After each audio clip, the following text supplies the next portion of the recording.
নতুন একটা প্রোগ্রাম সামনে আনতে যাচ্ছে বাংলাদেশ আওয়ামী লীগ। ঝিমিয়ে পড়া আওয়ামী লীগকে এবার যেই বুদ্ধি দেওয়া হয়েছে, আমার মনে হয় এই বুদ্ধি পালন করে। জাতীয় প্রেস ক্লাবে জামায়াত আমিরের সঙ্গে দালাল সাংবাদিক এবং হত্যা মামলার আসামিদের আড্ডার ছবি ভাইরাল হয়েছে। বিভিন্ন সূত্র বলছে, জামায়াতের আমির ডাক্তার শফিকুর রহমানের সঙ্গে জাতীয় প্রেস ক্লাবে তাদের চাচক্র ছিল পরিকল্পিত। এদেরকে আমাদের বর্জন করতে হবে, অবাঞ্ছিত ঘোষণা করতে হবে এবং অতি দ্রুত আইনের আওতায় এনে শাস্তির ব্যবস্থা করতে হবে। বাংলাদেশের অন্তর্বর্তীকালীন সরকারকে যে কোনো প্রয়োজনে পাশে থাকার আশ্বাস দিয়েছেন জো বাইডেন। এটাই যে হবে সেই ইঙ্গিত তো আগেই পাওয়া গিয়েছিল।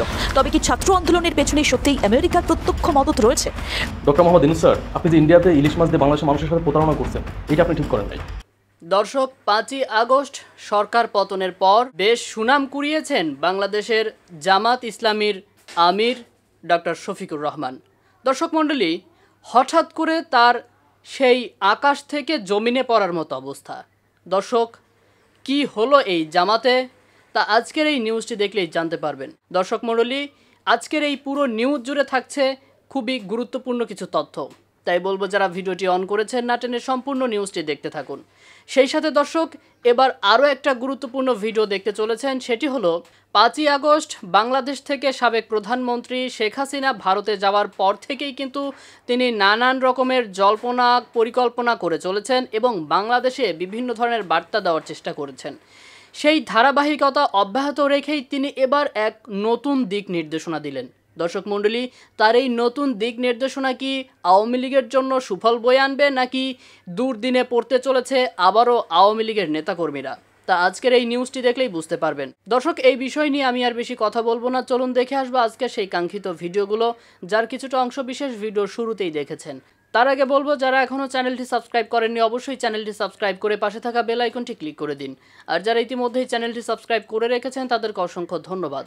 তো চলুন দর্শক, ভিডিওটিতে একটি লাইক দিয়ে আমরা ধারাবাহিকভাবে সবগুলো ভিডিওর আলোচনা দেখে আসি। আলোচনা বা সমালোচনা দুইটার একটাই থাকতে হবে। মোট কথা, আলোচনা থেকে অথবা সমালোচনা থেকে দুইটার একটা থেকে যদি সরে যান, আপনি মার্কেট পাবেন না। তবে এই মুহূর্তে আওয়ামী লীগের বিরোধী যারা রাজনীতি করেন তারা কোনোভাবেই চাচ্ছেন না যে শেখ হাসিনা মার্কেটে থাকুক। আর বাংলাদেশে এই মুহূর্তে অবস্থানকারী অনেক নেতাকর্মী আওয়ামী লীগের তারা এখনও স্বপ্ন দেখেন যে সীমান্ত দিয়ে হয়তো চট করে শেখ হাসিনা ঢুকে যাবেন অথবা এয়ারপোর্ট দিয়ে বাংলাদেশে ঢুকবেন, আর যে সাজাগুলো আছে সেগুলোকে মাথা পেতে নেবেন সাবেক প্রধানমন্ত্রী শেখ হাসিনা। তবে আমার ব্যক্তিগত জায়গা থেকে মনে হয় কোনোটাই তিনি করবেন না, কারণ তিনি যদি এয়ারপোর্টে আসেন, যে দৃশ্যপট তৈরি হবে সেই দৃশ্যপটের পরে আইনের মাধ্যমে তিনার যে সাজা হইতে পারে, তার প্রাণ যাইতে পারে, সো এই সকল কিছুকে মাথায় রেখা তিনি দেশে আসবেন, এটা আসলে কারোরই বিশ্বাস হচ্ছে না। তবে আলোচনায় থাকার জন্য, কর্মীদেরকে চাঙ্গা করার জন্য বিদেশ থেকে বসে ওনার ছেলে সজীব ওয়াজেদ জয় অথবা তিনিও ভারত থেকে মাঝে মাঝে বক্তব্য দিচ্ছেন, এটা পলিটিক্যাল স্ট্যান্ড থেকে স্বাভাবিকভাবে করবেন। তবে ঝিমিয়ে পড়া আওয়ামী লীগকে এবার যেই বুদ্ধি দেওয়া হয়েছে, আমার মনে হয় এই বুদ্ধি পালন করতে গেলে আরও একটা বিপদে পড়বে আওয়ামী লীগের নেতাকর্মীরা। তবে বাংলাদেশে পালন না হলেও বিদেশে হবে। যাই হোক, নতুন একটা প্রোগ্রাম সামনে আনতে যাচ্ছে বাংলাদেশ আওয়ামী লীগ। আগামী 28শে সেপ্টেম্বর আপনার আওয়ামী লীগের সভাপতি শেখ হাসিনার ৭৮তম জন্মদিন। দিনটিকে যথাযোগ্য মর্যাদায় উদযাপনের জন্য আওয়ামী লীগের সর্বস্তরের নেতাকর্মী, সমর্থক, দেশবাসীর প্রতি আহ্বান জানানো হয়েছে। তবে আমার কাছে মনে হয়েছে এটাও একটা সঠিক সিদ্ধান্ত এই মুহূর্তে না, কারণ দেশের মধ্যে আপনার এই যে বৈষম্য বিরোধী আন্দোলনকে কেন্দ্র করে হাজার হাজার মানুষ মারা গেছে, আহত হয়েছে, এখনও তাদের পুনর্বাসন হয়নি, চিকিৎসা হয়নি, রাষ্ট্র কাঠামোর মধ্যে এখন পর্যন্ত ঝামেলা, বিভিন্ন জায়গায় নানান ধরনের ঘটনা ঘটছে, আইনশৃঙ্খলা পরিস্থিতি মানে নেগেটিভ অবস্থায় আছে। এই মুহূর্তে শেখ হাসিনার জন্মদিন পালনের জন্য যে আহ্বান জানানো হয়েছে অন্তত বাংলাদেশে বসবাসকারী আওয়ামী লীগ নেতাদের, সেটা এই মুহূর্তে পারফেক্ট না। আর এটা পালন করতে গিয়ে আবার কোথায় যে কোন ভেজাল তৈরি হয়, কোন মায়ের কোল যে খালি হয়, কে যে হামলার শিকার হয়, কে যে মামলার শিকার হয়, সেটাও কিন্তু একটা ইস্যু। তবে আওয়ামী লীগ তাদের ভেরিফাইড ফেসবুকে বলেছে, দিনটি যথাযোগ্য মর্যাদায় উদযাপনের লক্ষ্যে বাংলাদেশ আওয়ামী লীগের সর্বস্তরের নেতাকর্মী, সমর্থক এবং দেশবাসীর প্রতি উদাত্ত আহ্বান জানানো হয়েছে। শখ এখনো ভালোই আছে, দেশবাসী শেখ হাসিনার জন্মদিন পালন করবে। আমার মনে হয় আওয়ামী লীগের আরেকটু সুস্থ চিন্তা করা দরকার, বর্তমান প্রেক্ষাপটকে চিন্তা করে। এছাড়াও বলা হয়েছে, দেশের সকল মসজিদ, মন্দির, প্যাগোডা, গির্জায় তার দীর্ঘায়ু এবং সুস্বাস্থ্য কামনা এবং দেশবাসীর জীবনে চলমান দুর্যোগ থেকে উত্তরণের জন্য দোয়া, মুনাজাত এবং প্রার্থনার আয়োজন করা হবে। করবে কে? একটা সময় আওয়ামী লীগের বিরুদ্ধে বা বঙ্গবন্ধুর ভাস্কর্য ইস্যুতে যদি কোনো মসজিদের ইমাম কথা বলছে, ইমামরা ধরে পিটানো হয়েছে, আওয়ামী লীগের নেতাকর্মীরা মারছে, ওয়াজ মাহফিল বন্ধ করে দিছে। তো আজকের এই প্রেক্ষাপটে এসে কোন মসজিদের ইমামের এত বড় সাহস হবে যে এই মুহূর্তে শেখ হাসিনার জন্য দোয়া করবে পাবলিকলি, আর সেই ইমাম হালকা কেলানি খাবে না? মোট কথা, ইমামরাও বুঝে শুনে আসলে কাইক দিবে, এটা বোঝাই যাচ্ছে। আরও বলা হয়েছে, মুক্তিযুদ্ধ বিরোধী এই চেতনা বাদ দেন, এগুলা বাংলাদেশের মানুষ এই মুহূর্তে খায় না, কারণ প্রকৃত চেতনাটা যেটা ছিল অধিকাংশ দুর্নীতিবাজ লুটপাটকারীরা যখন এই চেতনা কথা বলে গত 16 বছর বাংলাদেশকে লুটপাট করছে, মানুষ এখন এগুলা আসলে আর ফিল করতে চায় না। উগ্রবাদী দেশি বিদেশি চক্রের রক্তপাত, সন্ত্রাস, লুটতরাজের মাধ্যমে দেশ ধ্বংসের তৎপরতার প্রেক্ষিতে তিনি প্রবাসে রয়েছেন, তিনি পলাতক রয়েছেন। কিন্তু বলা হচ্ছে যে বঙ্গবন্ধু শেখ মুজিবুর রহমান বাঙালির স্বাধীনতা, এগুলা পুরোনো বক্তব্য, এগুলার বাংলাদেশের মানুষ এই মুহূর্তে খাচ্ছে না। ইতিহাস সাক্ষ্য দেয় দূরভিসন্ধি সফল হয়নি। এখানে নানান ধরনের বক্তব্য আসছে। তবে এই মুহূর্তে আমার মনে হয় না যে নেতাকর্মীদের চাঙার জন্য যে নিনজা টেকনিক গ্রহণ করা হয়েছে, এই সিদ্ধান্তটাও এই মুহূর্তে সঠিক হচ্ছে। নেতাকর্মীরা এমনি যারা পালন করা শেখ হাসিনাকে ভালোবাসেন তারা পালন করবেন, কিন্তু মসজিদ, মাদ্রাসা, প্যাগোডায় বিভিন্ন জায়গায় দেশবাসী পালন করবে। এই মুহূর্তে শেখ হাসিনার প্রতি বাংলাদেশের মানুষের এই পজিটিভ ফেস নাই, বিশেষ করে যারা আওয়ামী লীগ করে তারাও নাই। যারা দেশে পড়ে রয়েছে, বাটে পড়ে রয়েছে, তিনি হঠাৎ করে পালাই গেছেন, নেতাকর্মীরা পালাই গেছে, বড় বড় মানুষরা পালাই গেছে, দেশ ছেড়ে গেছে, বাকিদের খোঁজখবর কেউ নিচ্ছে না, মামলা হামলা শিকার হচ্ছে, ব্যবসা প্রতিষ্ঠান ক্ষতিগ্রস্ত হচ্ছে। এগুলোর পরে আমার মনে হয় না যে এই মুহূর্তে এত তেলবাজির কারো ফিল হবে যে ওনার জন্মদিন পালন করবে। একটা matter of time, sudden time পরে হয়তো এই জিনিসগুলো আসবে, কারণ বাংলাদেশের মানুষ যত যাই হোক দলীয় নেতৃত্বের প্রতি তাদের ভালোবাসা ছিল, আছে, থাকবে। তবে this is not the right time. জাতীয় প্রেস ক্লাবে জামায়াত আমিরের সঙ্গে দালাল সাংবাদিক এবং হত্যা মামলার আসামিদের আড্ডার ছবি ভাইরাল হয়েছে। জানি নানা মহল থেকে উঠেছে প্রশ্ন, জামায়াতের সহায়তায় আবারও প্রকাশ্যে আসতে চায় চাটুকার সাংবাদিকরা। আর জামায়াত কি স্বৈরাচারের দোসর সাংবাদিকদের পুনর্বাসিত করে নিজেদের শক্তি বৃদ্ধি করতে চায়? বিস্তারিত আকবর হোসেন সুমনের রিপোর্ট। আপনাকে ধন্যবাদ জানাই।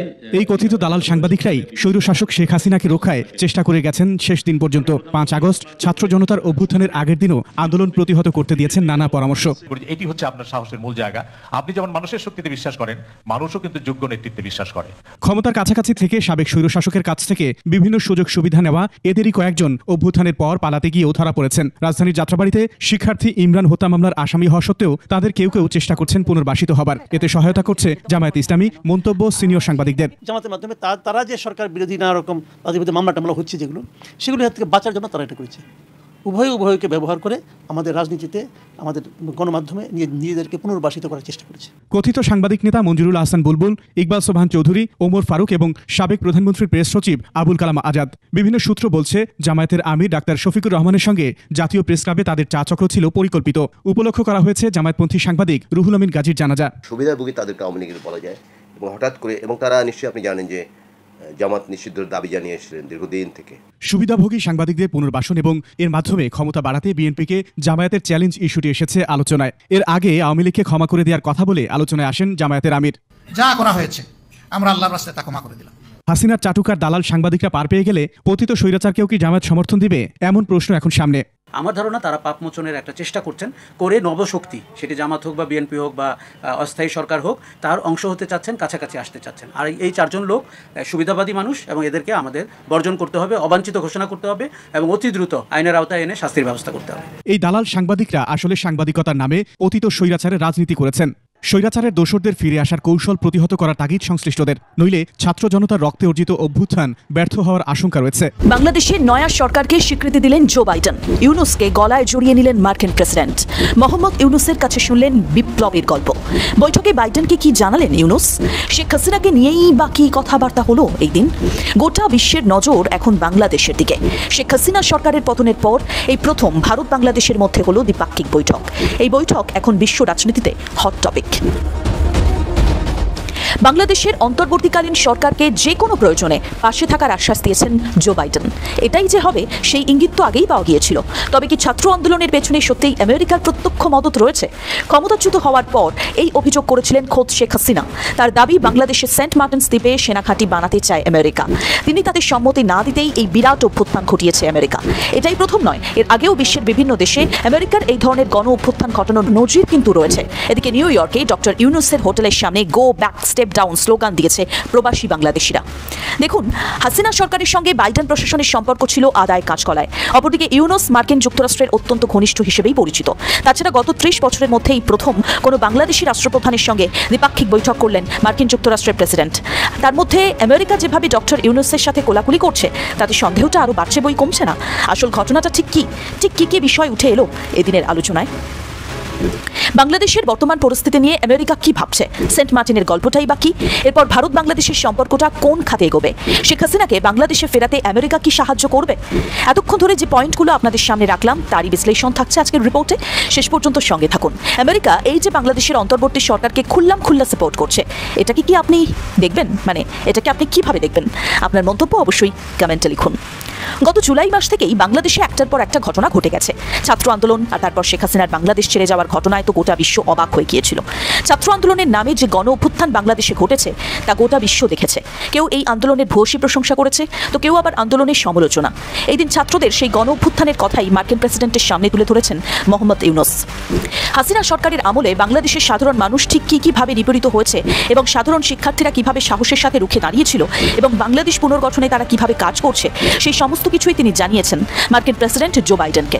হাসিনা সরকারের বিরুদ্ধে ছাত্র জনতার এই বিক্ষোভকে জুলাই বিপ্লব বলে উল্লেখ করেছেন মোহাম্মদ ইউনূস। এদিন সাক্ষাৎকারে দ্য আর্ট অফ ট্রায়াম্ফ নামে একটি আর্ট বুকও মার্কিন প্রেসিডেন্টকে উপহার দিয়েছেন তিনি। আন্দোলন চলাকালীন গোটা বাংলাদেশ জুড়ে ছাত্রছাত্রীরা যেসব দেয়াল চিত্র এঁকেছিল তার সবটাই রয়েছে এই আর্ট বুকে। ডক্টর ইউনূস এদিন বলেন, যেভাবে বাংলাদেশ পুনর্গঠনে তার সরকারকে সফল হতেই হবে। কতটা সফল হতে পারবেন তিনি? কারণ দেখুন, শেখ হাসিনা বাংলাদেশে নেই প্রায় 2 মাস হতে চলল। এতদিনেও কিন্তু পরিস্থিতি খুব একটা বদলায়নি। এখনো পর্যন্ত খুন, জখম, রাহাজানি লেগেই আছে। ওদিকে জিনিসপত্রের দামও এখন লাগাম ছাড়া। কিছুদিন আগেই বাংলাদেশের অন্তর্বর্তী সরকার জানিয়েছিল এবার পুজোয় তারা ভারতে ইলিশ রপ্তানি করবে না যতক্ষণ না দেশীয় বাজারে ইলিশের চাহিদা মিটছে এবং ইলিশের দাম না কমছে, ততক্ষণ অবধি বাইরে ইলিশ রপ্তানি করা হবে না। যদিও এখন পুরো 180 ডিগ্রি ইউটার্ন নিয়েছে সে দেশের অন্তর্বর্তী সরকার। মত বদলে তারা ঘোষণা করেছে পুরো 3000 টন ইলিশ তারা ভারতে রপ্তানি করতে প্রস্তুত। কিন্তু কেন হঠাৎ সরকার এমন পাল্টি খেলো কেন? তারপরেই জানা যায় বাংলাদেশের ফরেন রিজার্ভ এখন তলানিতে ঠেকেছে। দেশের অর্থনীতি টিকিয়ে রাখতে ডলার লাগবে, সে কারণেই তারা ভারতে ইলিশ রপ্তানির সিদ্ধান্ত নিয়েছে। সেখান থেকেই একটা প্রশ্ন বারবার তুলেছে সে দেশেরই জনগণ, বাংলাদেশের ফরেন রিজার্ভ যদি কম তাহলে তা নিয়ে উপদেষ্টা মণ্ডলী আগেই অবগত ছিল না কেন? কোথাও গিয়ে কি কোঅর্ডিনেশনের অভাব হচ্ছে তাদের মধ্যে? আর তাছাড়া সম্প্রতি চট্টগ্রাম পার্বত্য অঞ্চলে যে অশান্তি এবং সহিংসতা চলছে সেটা দিয়েও কিন্তু একটা অস্থিরতা তৈরি হয়েছে গোটা বাংলাদেশে। ক্রমাগত উত্তপ্ত হচ্ছে চট্টগ্রাম পাহাড়ি এলাকার পরিস্থিতি। সেখানে আদিবাসী এবং সেনার লড়াই যেন রোজই নতুন রূপ নিচ্ছে। এই যে গোটা দেশ জুড়ে টুকরো টুকরো বিশৃঙ্খল পরিস্থিতি লেগে রয়েছে, এটা নিয়ে বাংলাদেশের অন্তর্বর্তী সরকার কি ভাবনা চিন্তা করছে সেটা নিয়ে প্রশ্ন তুলছে সে দেশের সাধারণ মানুষ। দেশীয় বাজারে দেশের প্রশাসনিক মহলে ঠিক কি চলছে তা নিয়ে ছাত্র উপদেষ্টারা সঠিকভাবে অবগত তো? বাংলাদেশের সাধারণ মানুষ এমনই প্রশ্ন তুলছেন সোশ্যাল মিডিয়ার পাতায়। যদিও এদিন জো বাইডেন স্পষ্টই জানিয়েছেন শিক্ষার্থীরা যদি দেশের জন্য এতটা ত্যাগ স্বীকার করতে পারে তাহলে মার্কিন যুক্তরাষ্ট্র সরকারও বাংলাদেশকে পূর্ণ সহযোগিতা করবে। তবে এক্ষেত্রে শিক্ষার্থীদের আরও অনেক বেশি দায়িত্ববান হতে হবে। বাংলাদেশের যে কোনো পরিস্থিতিতেই মার্কিন যুক্তরাষ্ট্র পাশে আছে বলে আশ্বাস দিয়েছেন তিনি। বাংলাদেশ এই মুহূর্তে যে অর্থনৈতিক সংকটের মধ্য দিয়ে যাচ্ছে তাতে বৈদেশিক সাহায্য আর বিনিয়োগ কিন্তু ভীষণভাবে গুরুত্বপূর্ণ। এর আগে আওয়ামী লীগ সরকারের আমলে বাংলাদেশের মানবাধিকার এবং গণতন্ত্রের ইস্যু জাতিসংঘের মানবাধিকার দেশগুলোর অন্যতম উদ্বেগের জায়গায় ছিল। এর আগে আওয়ামী লীগ এবং আমেরিকা ও ইউরোপীয় ইউনিয়নের মধ্যে কিন্তু একটা নোকঝোঁক হামেশাই দেখা গেছে। তবে বাংলাদেশের বর্তমান সরকারের কর্মকর্তারা যে সম্পূর্ণ ভিন্ন একটা চিত্র তুলে ধরতে চেয়েছেন সে কথা তো বলাই বাহুল্য। এবং আমেরিকাও স্পষ্ট জানিয়েছে তারা যে কোনো পরিস্থিতিতেই বাংলাদেশের সাথে আছে। কিন্তু কেন? এখান থেকেই যে প্রশ্নটা আসছে, হঠাৎ করে আমেরিকা কেন বাংলাদেশকে নিয়ে এতটা তৎপরতা দেখাচ্ছে? আমেরিকা এবং ডক্টর ইউনূসের ঘনিষ্ঠতার কথা তো কারোরই অজানা নয়। তবে কি শেখ হাসিনার অভিযোগটাই সত্যি? কারণ দেখুন, এটা তো সকলেরই জানা যে হাসিনা সরকারের সঙ্গে বাইডেন প্রশাসনের সম্পর্ক ছিল আদায় কাঁচকলায়। তাই এই প্রশ্নটাও উঠছে অনেকের মনে। শেখ হাসিনা এর আগেই অভিযোগ তুলেছিলেন বাংলাদেশের সেন্ট মার্টিন দ্বীপে সেনাঘাঁটি বানাতে চায় আমেরিকা। তিনি থাকতে আমেরিকা সেটা কোনোদিনই পারত না। আর সে কারণেই প্ল্যান করে এই গণ অভ্যুত্থান ঘটানো হয়েছে। এই আন্দোলন কোনোদিনই ছাত্রদের ছিল না। শুরু থেকেই এই আন্দোলনের কলকাঠি নাড়ছিল অন্য কেউ। শেখ হাসিনা দেশ ছাড়া দুদিনের মধ্যেই ডক্টর ইউনূস যেভাবে বাংলাদেশের হাল ধরেছে এবং এখন আমেরিকা যেভাবে বাংলাদেশের সঙ্গে কোলাকুলি করছে তাতে এই সন্দেহটা কিন্তু গাঢ় হতে বাধ্য। দেখুন, শেখ হাসিনার কথা যদি সত্যি হয়, অর্থাৎ সেন্ট মার্টিনে যদি সত্যিই আমেরিকার দখল বাড়ে, তাহলে তা আমেরিকার জন্য মোটেও ভালো হবে না। সেটা অস্বীকার করার জায়গা নেই। আচ্ছা, এই বিষয়ে আপনার কি মনে হয়? সত্যিই কি সেন্ট মার্টিন বাংলাদেশে হাতছাড়া হওয়ার সম্ভাবনা আছে?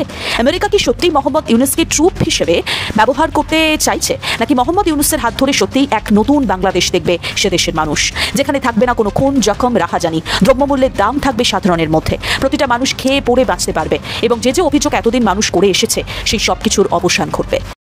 দর্শক, আমি আশা করছি আজকে নিউজটি আপনি খুবই মনোযোগ দিয়ে দেখেছেন। সেই সাথে দর্শক, এই ভিডিওগুলো সম্পর্কিত যদি কোনো তথ্য বা মতামত থাকে তাহলে তো অবশ্যই কমেন্ট করে জানিয়ে দিন। এতক্ষণ সাথে থাকার জন্য ধন্যবাদ। নিউজটি শেষ করছে এখানেই, ফিরছে আগামী ভিডিওতে নতুন কোনো টপিক নিয়ে। আল্লাহ হাফেজ।